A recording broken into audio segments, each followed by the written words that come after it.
Salut à tous, bienvenue donc sur ma chaîne Thierry Henry. Aujourd'hui donc je vais te parler donc de faillite d'entreprise. Parce que donc moi, si tu l'as lu ou si tu l'as écouté plutôt, on m'a interviewé deux fois donc le mois dernier. Donc je te mets le lien si tu veux écouter l'interview. J'ai eu donc une faillite en 2012. Et donc c'est pour ça que je voulais t'en parler parce que c'est une période aussi critique pour certains. Et donc comment gérer, comment éviter cette faillite. Je te dis tout après la présentation.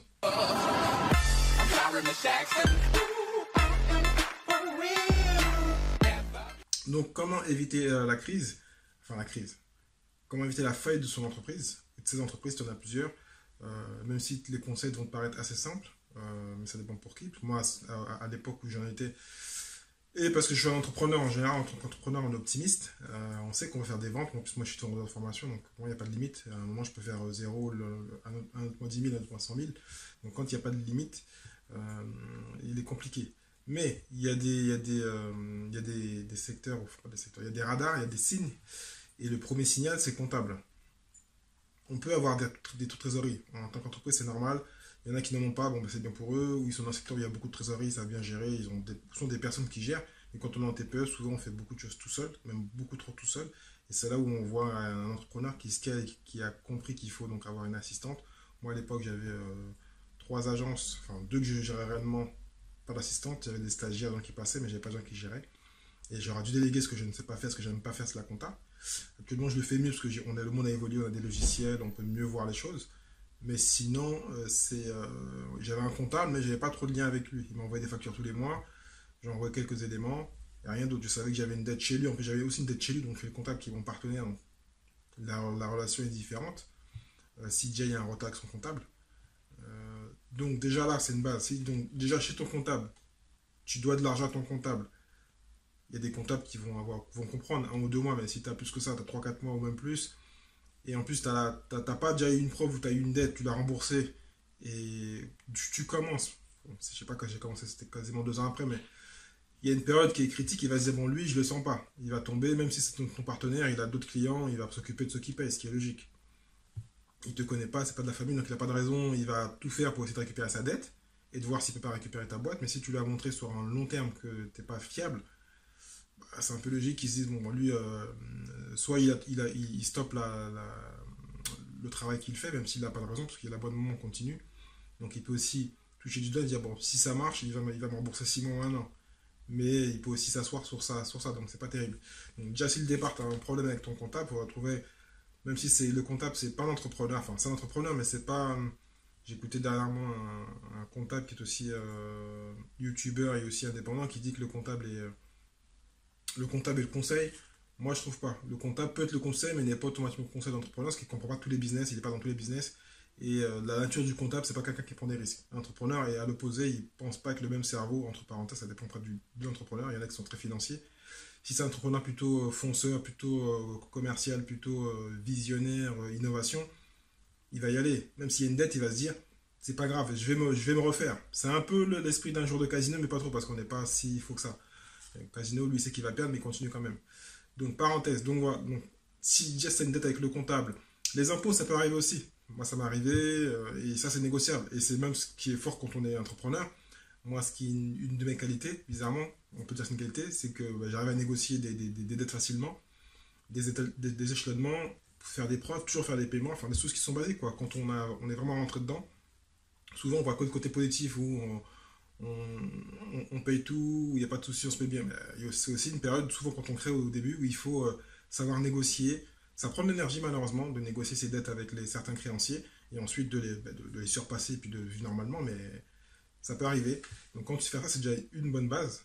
Ne pas juste dire ah non, je fais le sourd, je baisse ma tête et là, en fait, quand tu reçois plein de courriers, les gens ne t'ont pas confiance. Il faut rester en lien, en contact avec les gens et bien sûr revenir sur la partie business et faire des ventes. Faire des ventes et accélérer aussi le cycle d'encaissement des ventes. Bon, l'immobilier c'est un peu compliqué parce qu'en général c'est 3 mois, 4 mois pour récupérer sa commission quand on a fait une vente. Bon, parenthèse. Dans d'autres business, des fois on peut raccourcir le cycle et tout faire pour demander les paiements avant, ce qui permet donc de réduire le gap entre donc, la dette et la trésorerie et donc commencer à payer certaines personnes ou faire des investissements parce que je l'ai dit dans une autre vidéo, des fois il vaut mieux ne pas payer sa dette payer des investissements qui vont pouvoir, si tu as 10 000 qui rentrent, ces investissements vont te permettre de gagner 20 ou 30 000 euros plus rapidement, ce qui fait que tu rembourses tes dettes et tu repars à zéro, entre parenthèses. Donc voilà. Donc il y a plein d'autres solutions, mais le premier, voilà, c'est les dettes auprès de ses créanciers et les créanciers les plus importants. Et encore pire, si tu as des salariés. Là, ce qui est bien, c'est qu'en général, le banquier, quand il sait que c'est une dette pour payer des salaires, il est plus ouvert, il peut te laisser à découvert. Mais pareil, si tu as des découverts et que tu es toujours à découvert et que tu n'arrives pas à sortir du découvert, tu y es toute l'année, pareil, c'est qu'il y a un problème.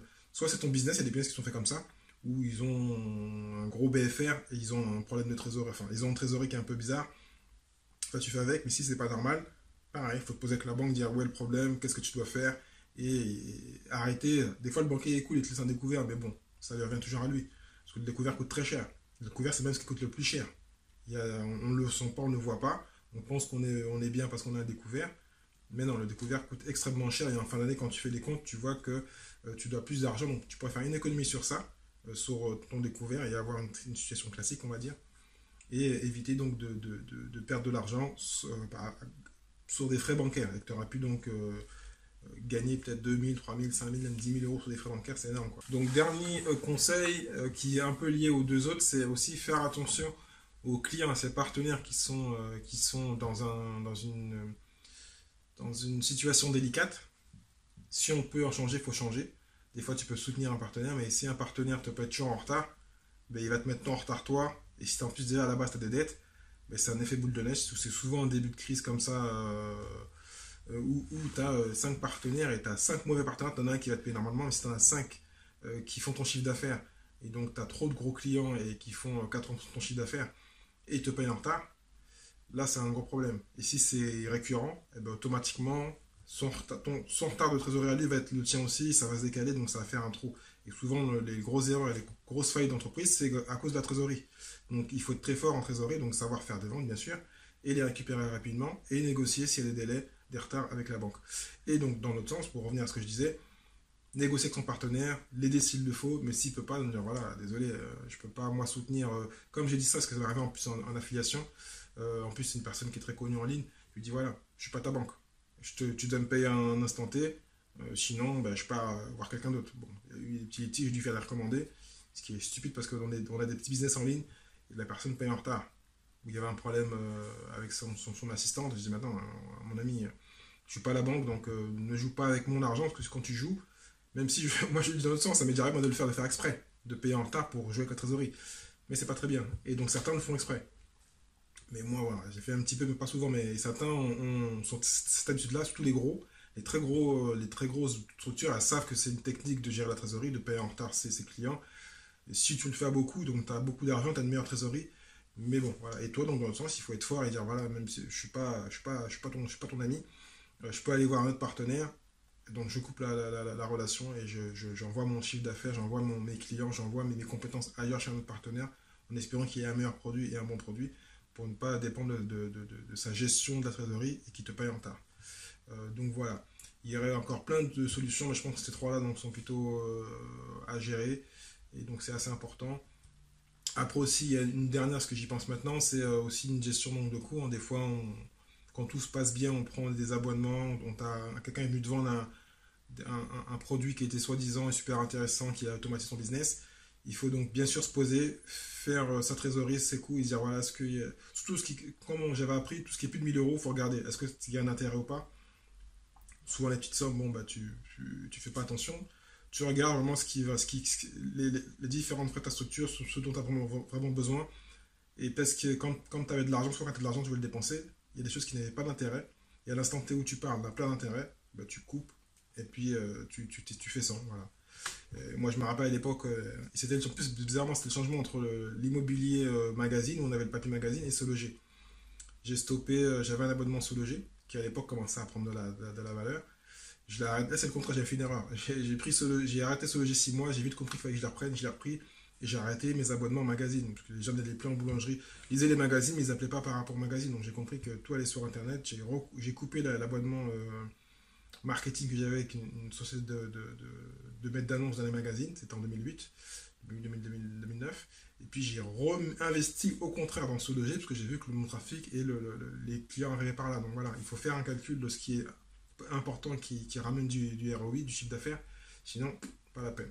Donc voilà, il y en aurait plein d'idées, mais je vais m'arrêter là. Donc si tu as des commentaires et des idées à donner à la communauté, aux entrepreneurs lifestyle, mets-les en dessous. Et puis moi, je te dis à très bientôt pour notre vidéo. Ciao, ciao.